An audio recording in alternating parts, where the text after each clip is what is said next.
चलिए chapter first चल रहा था, है ना। बाप रे बाप। हाँ,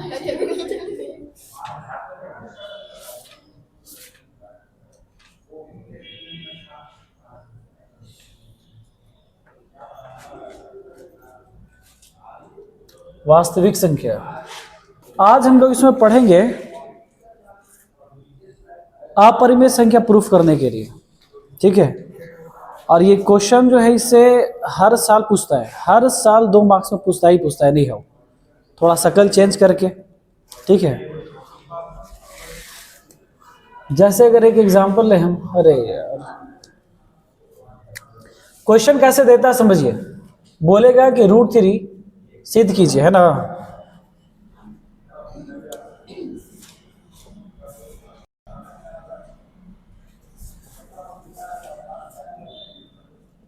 सिद्ध कीजिए कि √3 एक क्या है, अपरिमेय संख्या है।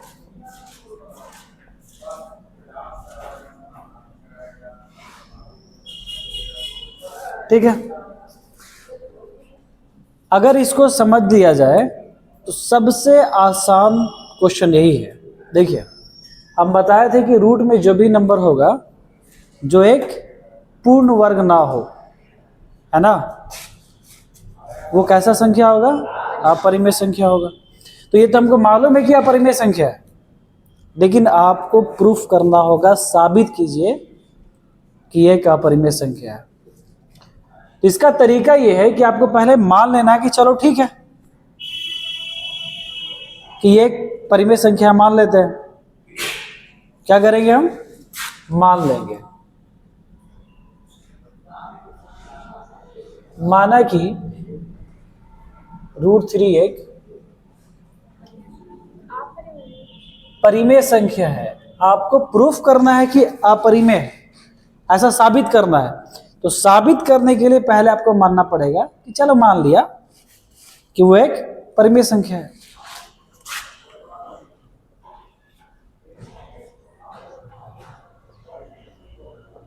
ठीक है।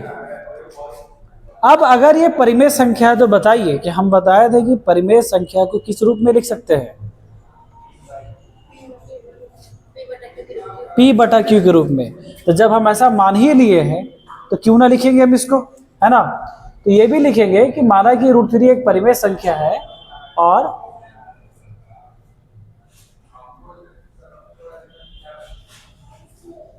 इसलिए कर लीजिए, इसलिए इसे P/Q के रूप में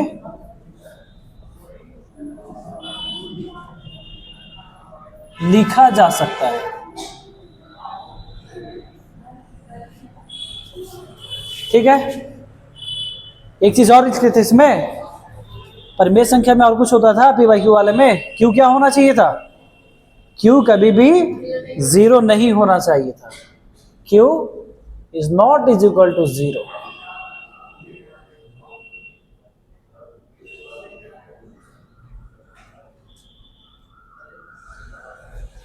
जहां Q नॉट इक्वल टू 0, इतना कुछ लिख लिए। ठीक है। अब क्या कीजिए कि जब हम ऐसा मान ही लिए हैं कि √3 एक परिमेय संख्या है और इसको P/Q के रूप में लिख सकते हैं, तो क्यों ना दोनों को बराबर कर दे, है कि नहीं। तो हम क्या लिखेंगे यहां पर, √3 बराबर P/Q।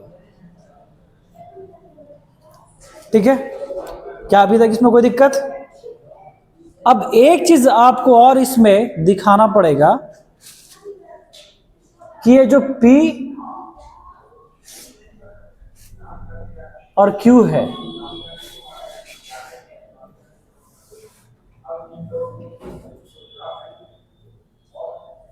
P और Q सह अभाज्य संख्या है।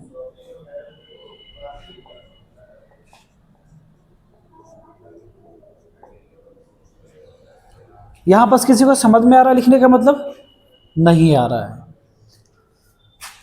जब भी हम एक भिन्न बनाते हैं, जैसे मान लीजिए कि हम लिखे 8/6, ठीक है।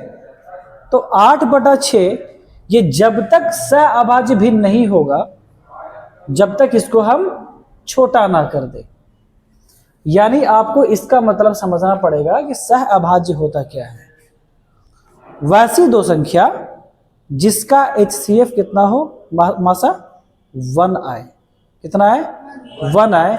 या अगर दूसरे भाषा में थोड़ा हम समझे कि ऐसा नंबर जिसमें कोई भी कॉमन नंबर ना हो। कॉमन नंबर कहने का मतलब यह हुआ कि जैसे 8/6 था, ठीक है, तो 8/6 को हम 8 को 2 से कट किए और 6 को भी 2 से कट किए, यानी इसमें एक कॉमन नंबर था 2, ठीक है। तो यही कॉमन नंबर इसमें नहीं होना चाहिए। जैसे ही यहां पर 4/3 नया नंबर निकल करके आया, तो क्या बताइए कि क्या कोई कॉमन नंबर है इसमें? क्या इसमें कोई कॉमन नंबर है? कॉमन नंबर कहने का मतलब यह हुआ कि एक ही तरह के नंबर से दोनों भाग होना। तो क्या कोई एक ऐसा नंबर है जो दोनों को भाग दे रहा है? नहीं दे रहा है। तो हम बोलेंगे कि ये 4 और 3 जो है कैसी संख्या है? सहअभाज्य संख्या है। एक और एग्जांपल लेते हैं, 16/24 कर लीजिए, ठीक है। तो क्या 16 और 24 सहअभाज्य संख्या है? नहीं है, जोर से बोलिए, ठीक है, नहीं। क्यों नहीं है? रीजन? इसमें कॉमन नंबर है ना। कैसे? 4 से कटेगा 4 बार में, 4 से 4 बार में, और 4 से 6 बार में। अब 2 से 3 बार में, 2 से 2 बार में, 2 से, तो आपका है 2/3। तो क्या ये 2/3 सहअभाज्य होगा? क्या 2 और 3 सहअभाज्य है? है। तो यानी आपको यहां पर ये लिखने का कारण क्या हुआ कि आपको यहां पर मानना है कि जो P/Q है ना वो सहअभाज्य है। यानी कि एक ऐसा नंबर है दोनों जिसमें कोई भी कॉमन नंबर नहीं है, ठीक है। इसीलिए ये क्लियरेंस देना जरूरी था। यहां हम कंफर्म हो गए कि यहां पर जो नंबर रहेगा कोई भी सेम नंबर से नहीं कटेगा। अब आगे बढ़े, चलिए। काउची बोलते हैं, क्या बोले रहा? बोल ना।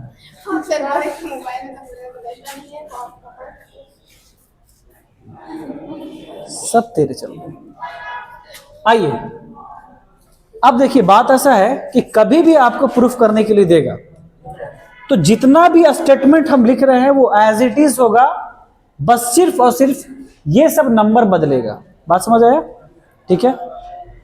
अब यहां से अगला प्रोसेस है आपका कुछ थोड़ा सा छोटा सा कैलकुलेशन, ठीक है। P/Q के बराबर लिख लिए। अब एक छोटा सा कैलकुलेशन क्या है, देखिए यहां बस क्या करेंगे, दोनों तरफ हम वर्ग करेंगे।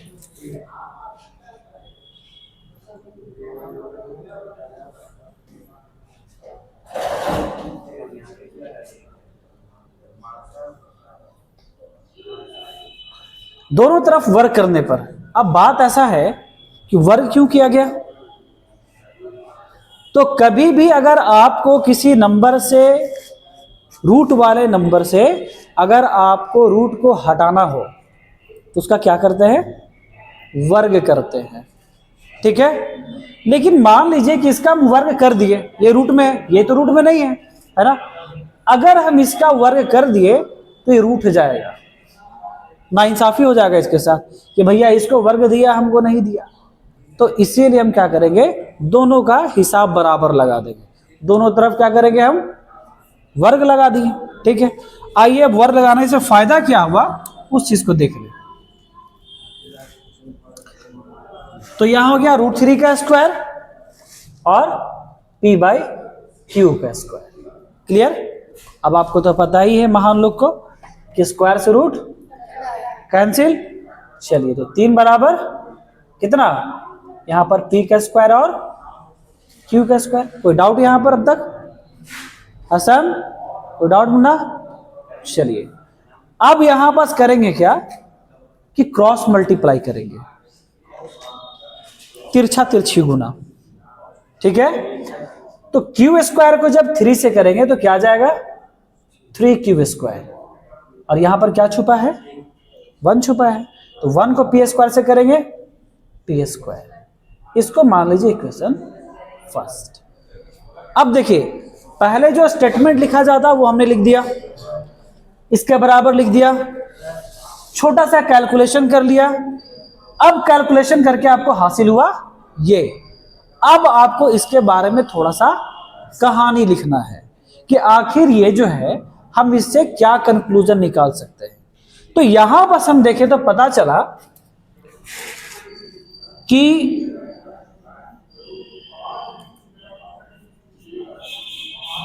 पी स्क्वायर 3 से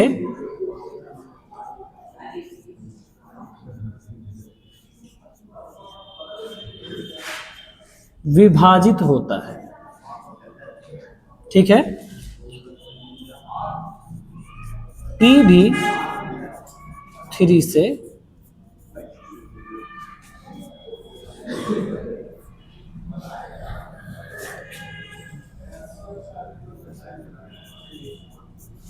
विभाजित होता है।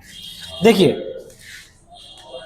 अब यहां पास ये लिखने का क्या मतलब हुआ, सारे स्टेटमेंट को इसलिए बताया जा रहा है, फिर से बोल दे रहे हैं कि इस तरह के क्वेश्चन में आपको सारा स्टेटमेंट एक ही तरह का होगा, बस सिर्फ और सिर्फ क्या बदलने वाला है, नंबर बदलने वाला है। हो सकता है कि आपको √3 की जगह पर √5 दे दे, √7 दे दे, √11 दे दे, 2 प्लस √3 दे दे, ठीक है। चलिए अब यहां पास बात यह है कि आखिर ये आया तो कैसे आया, ये भी क्वेश्चन उठ सकता है।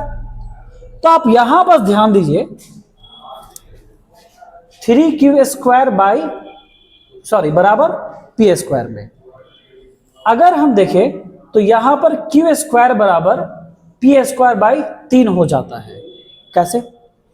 3 को कहां भगा दिए, नीचे में भागेगा। अब आप बताइए कि यहां से क्या पता चलता है कि 3 किसको भाग कर रहा है, पी को भाग कर रहा है, पी स्क्वायर को, ठीक है। तो वही चीज यहां लिखा हुआ है कि पी स्क्वायर 3 से विभाजित होता है कि नहीं, ठीक है। चलिए अब यहां p भी 3 से विभाजित होता है, इसका क्या मतलब है। अब जाहिर सी बात है कि पी स्क्वायर विभाजित हो रहा है, तो क्या इसको वैसे नहीं लिख सकते हम इंटू पी, पी को p से गुना करेंगे तो पी स्क्वायर, और देखिए तो 3 जो है p को क्या कर रहा है, विभाजित कर रहा है। बात समझ आ रहा है। तो यहां उसी चीज को लिख दिए कि p भी 3 से विभाजित होता है। लगा काट दे बुच्ची पर, क्लियर, यहां तक पॉइंट क्लियर है। चलिए अब अगले स्टेप में क्या करेंगे हम, अब आपको क्या करना है कि एक कांस्टेंट को मान लेना है, लेकिन कैसे, ठीक है। ध्यान दीजिएगा यहां पास जो भी अकेला संख्या होगा, ठीक है, कांस्टेंट हम उसी को मानेंगे, ठीक है।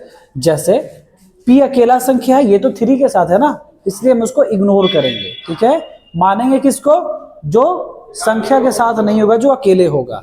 तो हम यहां मान लेंगे कि p बराबर 2m है, क्या है, 2m है, जहां m एक क्या है, पूर्णांक है,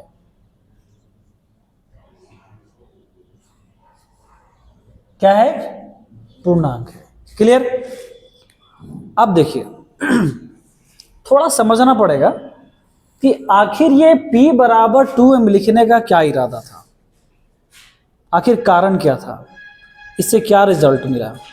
जैसे देखिए ध्यान दीजिए, यहां पर हम बोले कि 3p जो है वो डिवाइड करेगा किसको, 3 किसको डिवाइड करेगा, p को, लेकिन कितने बार में, कितने बार में, है ना, 1 बार में, 2 बार में, 3 बार में, 4 बार में। जैसे हम बोल दिए कि ये जो पी स्क्वायर को 3 जो है कितने बार में डिवाइड कर रहा है, m बार में। स्क्वायर हटाइए यहां से, हम p वाले को लेकर चलते हैं, क्योंकि पी स्क्वायर को ले p को ले बात बराबर है, ठीक है, क्योंकि दोनों को डिवाइड कर रहा है। अब यहां पर हम बोले जैसे अगर हम 3 से 9 को डिवाइड कर रहे हैं, कितने बार में कटेगा, 3 बार में कटेगा, अगर 3 से हम 24 को डिवाइड करें कितने बार में कटेगा? कितने बार में? 8 बार में कटेगा। यानी कोई भी नंबर को अगर काटेगा तो एक नंबर तो आएगा ना, उसका गुणांक तो आएगा ना, ठीक है। तो ये जो m है वही चीज है।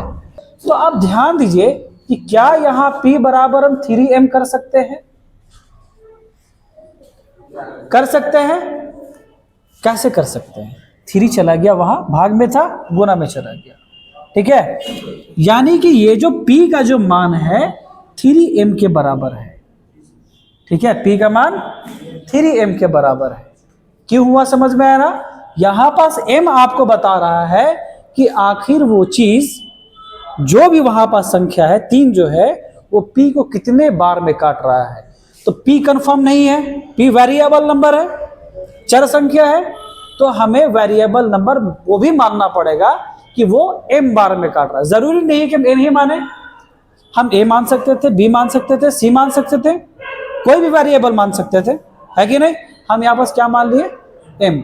तो m क्या है समझ में आया? m क्या है समझ में आया? क्या है m? कि 3 ये जो है, ये जो 3 है ना, ये जो 3 है p को कितने बार में काट रहा है? तो m बार में काट रहा है।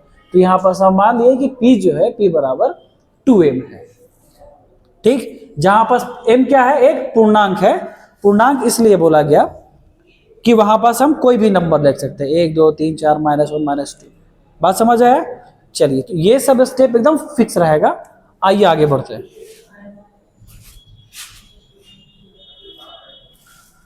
अब अगला स्टेप क्या होगा मेरा? अब अगला स्टेप होगा ये कि अब आपके पास p का मान है, आपके पास इक्वेशन भी है, तो क्यों ना इस p के मान को इक्वेशन में बैठा दे, है ना। तो चलिए लिखेंगे हम समीकरण 1 में p का मान रखने पर। क्लियर? तो आपके पास समीकरण 1 कौन है? समीकरण 1 है, कहा गया 3q² बराबर p²। 3q² बराबर p²। वैल्यू बैठा दे। चलिए, तो 3q² इज इक्वल टू कितना हो जाएगा? p का मान कितना है? 2m। तो p की जगह पर 2m, p का स्क्वायर है तो इसका भी स्क्वायर। क्लियर है यहां तक? आइए अब आगे का स्टेप बढ़ाए। तो 3q² बराबर यहां पर क्या है? 2 का भी स्क्वायर, m का भी स्क्वायर है, होल का मतलब बताए थे। चलिए, तो यहां पास 2 का स्क्वायर कितना? 4, ठीक है। और m का स्क्वायर कितना? वेट अ मिनट, हम दो क्यों पकड़ रहे हैं जी? यहां 3 होगा ना, 3 होगा, क्योंकि आपको यहां पर 3 था ना, हम डिवाइड कर रहे 3 से, बक रहे 2 और तुम लोग भी जी किया जा रहा, तोड़ देंगे मुंह हम।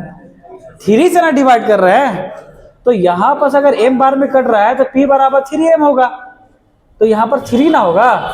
आय दादा है,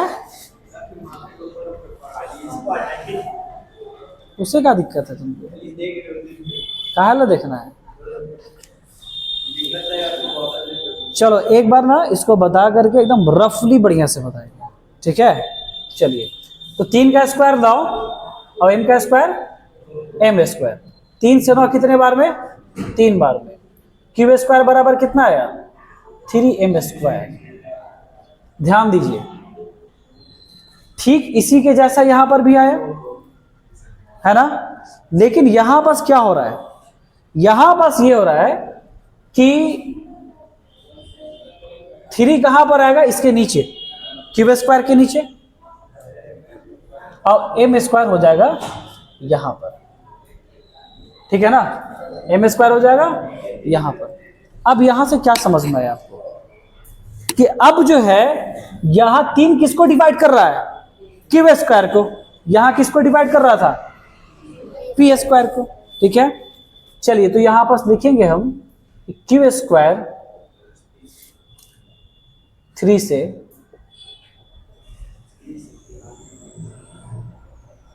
विभाजित होता है, और क्या होता है? q भी 3 से विभाजित होता है। ठीक है, हो गया ना, क्लियर। अब यहां से एक चीज आपको नोट करने का जरूरत है। क्या नोट करने का जरूरत है? अब आप बताओ कि हम बताए थे कि P और Q जो है एक ऐसा संख्या है जो कभी भी कॉमन नंबर से विभाजित नहीं होगा। लेकिन आप नोटिस कीजिए कि यहां P भी जो है 3 से डिवाइड हो रहा है और यहां Q भी 3 से डिवाइड हो रहा है, यानी दोनों में एक कॉमन नंबर आई है। बात समझ आया? दोनों का दोनों किससे डिवाइड हो रहा है? 3 से। तो अगर ये सह अभाज्य संख्या है तो क्या ये पॉसिबल है? क्या ये पॉसिबल है कि दोनों जो है सेम नंबर से डिवाइड हो? अगर ये सह अभाज्य संख्या है तो क्या ये पॉसिबल है कि 3P को भी डिवाइड करे, 3P को भी डिवाइड करे और 3Q को भी डिवाइड करे? नहीं ना। सह अभाज्य में क्या होता है? कभी कॉमन नंबर नहीं मिलता हमको, लेकिन हमको यहां पर क्या मिल रहा है? Common number.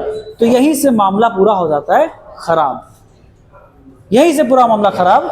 इसीलिए हम बोलेंगे यहां पर कि यह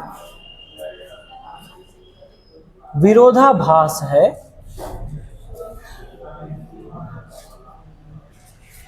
क्योंकि, है ना, क्योंकि P और Q दोनों 3 से विभाजित, शांत रहिए, हो रहा है। समझ आया? यहां बस यह विरोधाभास है क्योंकि P और Q दोनों 3 से विभाजित हो रहा है, जहां P और Q क्या है? सह अभाज्य संख्या है।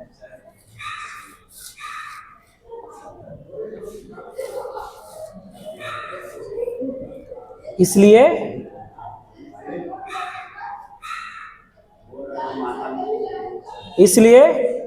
√3 क्या है? अपरिमेय संख्या है।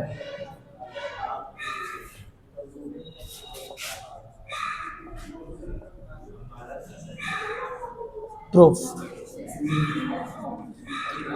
यानी कुल मिलाकर बात यह था कि आपको कुछ नहीं करना था, बस जो P बटा Q हम सह अभाज्य संख्या माने थे, आपको यह दिखा देना था आगे चल करके कि P और Q जो है जब हम उसको परिमेय संख्या मान रहे हैं, क्या मानने पर?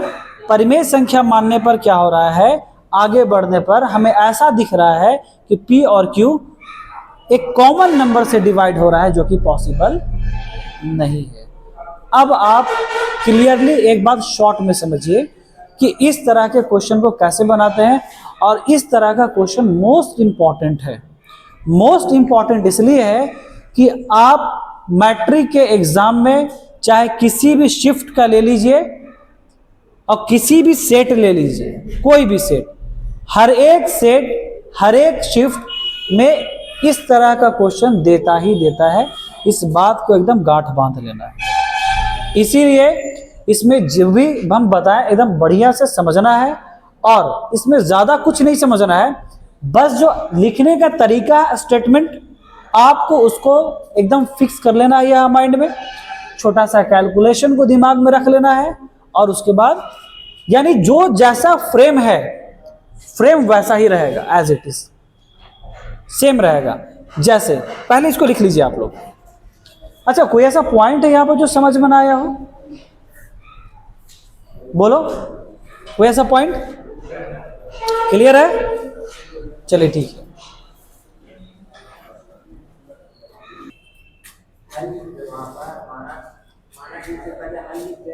क्या वो यहाँ हल लिखिए, हल लिखिए, यहां पर हल लिखिए, बैल लिखिए।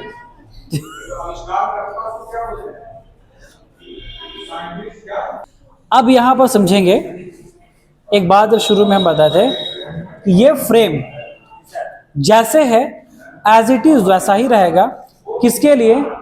अगर आपको प्रूफ करने के लिए इस तरह का क्वेश्चन है, ठीक है, जब तक इसमें कोई मॉडिफिकेशन नहीं होगा, कोई बदलाव नहीं होगा, जैसे इसके साथ अगर कोई और नंबर नहीं आएगा, तब तक ये फ्रेम चेंज नहीं होगा। यानी इसको 2 टाइप में पढ़ेंगे। ये हो गया टाइप 1, टाइप 2 बाद में पढ़ेंगे। लेकिन फिलहाल टाइप 1 में और भी क्वेश्चन को ले लेते हैं। जैसे अगर मान लीजिए कि हमको बहुत ज्यादा समझ में नहीं आ रहा है, ठीक है, तो चुप से आपको क्या करना है, इस लिखावट को याद कर लेना है, ठीक है।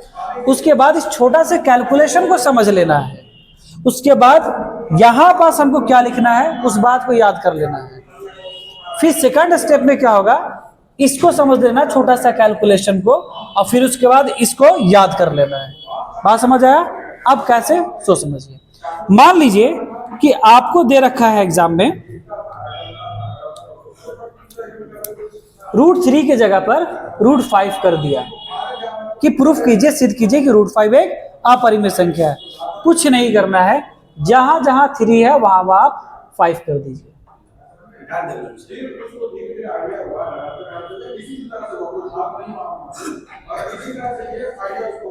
जहां जहां 3 है वहां वहां क्या करना है, 5 कर देना है।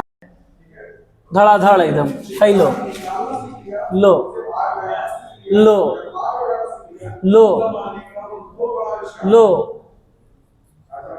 लो। लेकिन अब यहां पर चेंज होगा। क्यों? क्योंकि 5 का क्या है, स्क्वायर है, तो यहां पर होगा 25। तो 5 से 25 कितने बार में, 5 बार में। तो कितना आया, 5। कितना लिखे, 5। तो कितना लिखे, 5। तो कहां गया भाई, कितना लिखे, 5। कितना लिखे, कहानी खत्म। बात समझ में आया? अगर वही √7 रहेगा तो हटाओ 5 को, लिखो 7 को। बात समझ आया? क्लियर? तो इस टाइप के क्वेश्चन में कोई डाउट? अब आइए टाइप 2 में चलेंगे हम, कि टाइप 2 तरह का क्वेश्चन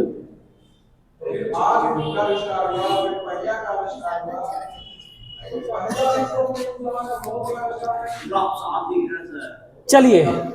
अब मान लीजिए कि आपको क्वेश्चन दे रखा है कि 3 - √2 एक अपरिमेय संख्या है, ये बताइए। अब यहां से एक पॉइंट आप लोग समझिएगा। क्या समझिएगा? कि कोई भी अगर अपरिमेय संख्या है,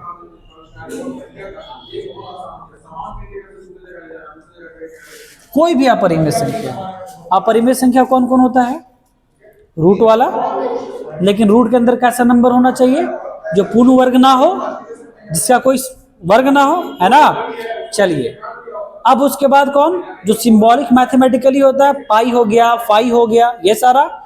और फिर क्या होता है, दशमलव के बाद कैसा संख्या होना चाहिए, जो बार बार भी नहीं आ रहा है और लगातार चला जा रहा है।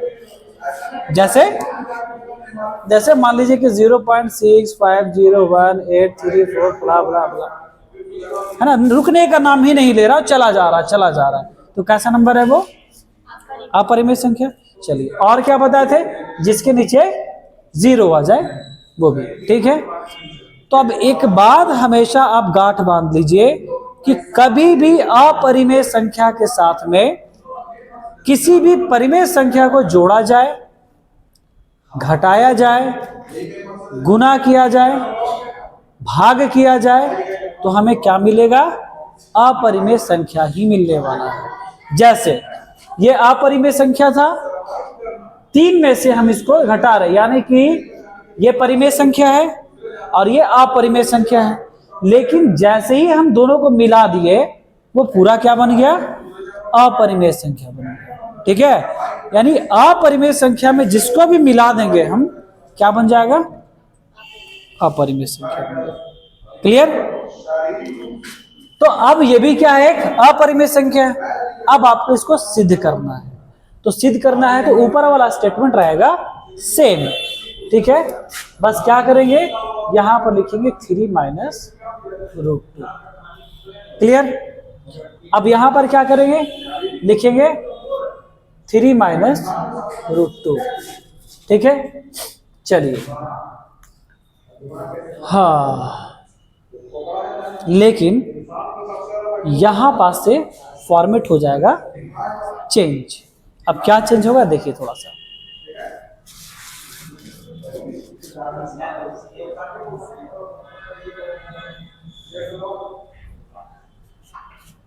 पता है इस तरह का क्वेश्चन ना और आसान होता है, इसमें ज्यादा लिखने का जरूरत नहीं पड़ता। देखिएगा सर, हम क्या करेंगे कि √2 को भगा देंगे उधर ताकि प्लस में हो जाए, और p/q को ले आते हैं इधर में। क्यों ले आए बताते हैं क्यों ले आए। तो ये प्लस में इधर आकर के माइनस में हो गया, और ये इधर में प्लस में √2 हो गया। ठीक है, इसलिए लेकर के आए क्योंकि ये अपरिमेय था, अलग कर दिए, परिमेय वाले को अलग कर दिए। अब यहाँ पास क्या होगा, चलिए भिन्न का जोड़ कर लेंगे, भिन्न का घटाव कर लेंगे ना। तो q हो जाएगा, नीचे में 1 छुपा हुआ है, 1 और q कैल्शियम q, 1 से q कटेगा कितने बार में, q बार में। q से 3 से गुना करेंगे 3q, माइनस है तो माइनस, q से q कैंसिल कितने बार में, एक बार में। 1 से p को गुना करेंगे p बराबर में √2।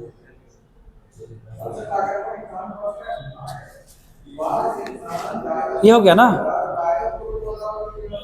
अब यहीं से आपको कंक्लूजन लिखना है।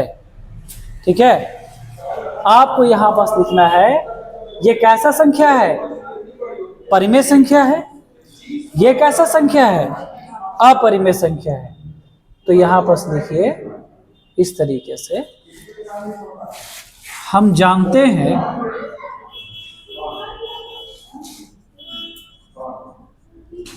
कि √2 एक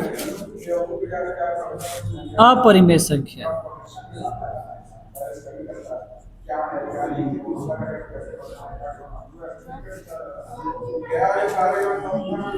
और यहाँ P और Q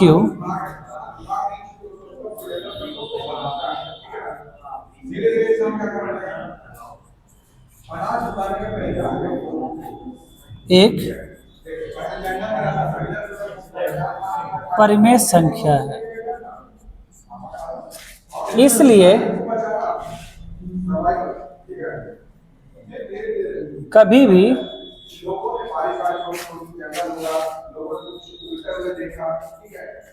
परिमेय और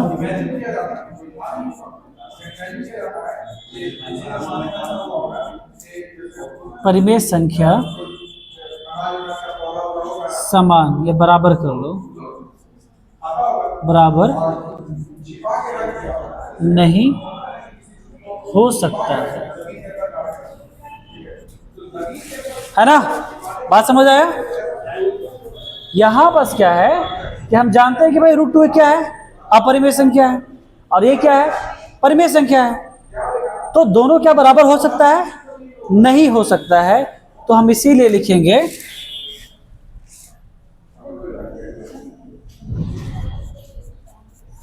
इसीलिए हमारा यह मानना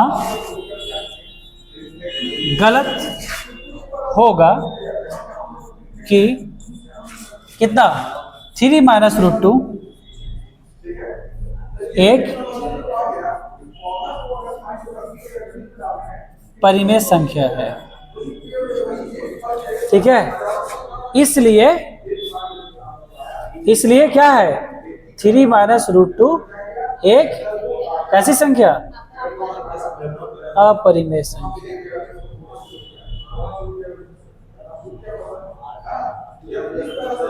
चाहिए भारी चीज था ना, कितना आसान। ठीक है, अब आपको यहां पर कुछ भी दे दे, यहां √5 लगा दे, यहां आपको 2 दे दे, या 7 दे दे, या 10 दे दे, कुछ भी दे दे, स्टेटमेंट सेम होगा। ठीक, सेम। ठीक है, बस थोड़ा सा चेंजिंग क्या होगा, यहां पर चेंजिंग होगा इसके अनुसार। ठीक है, चलिए लिखिए फटाफट। सिद्ध कीजिए √7 एक अपरिमेय संख्या है। सिद्ध कीजिए √2 प्लस √5 एक अपरिमेय संख्या है। सिद्ध कीजिए 1/√2 एक अपरिमेय संख्या है। सिद्ध कीजिए 3√2 एक अपरिमेय संख्या है, सिद्ध कीजिए। 3 + 2√5 एक अपरिमेय संख्या है। तो आप लोग बना कर रखिएगा कल, ठीक है, होमवर्क है।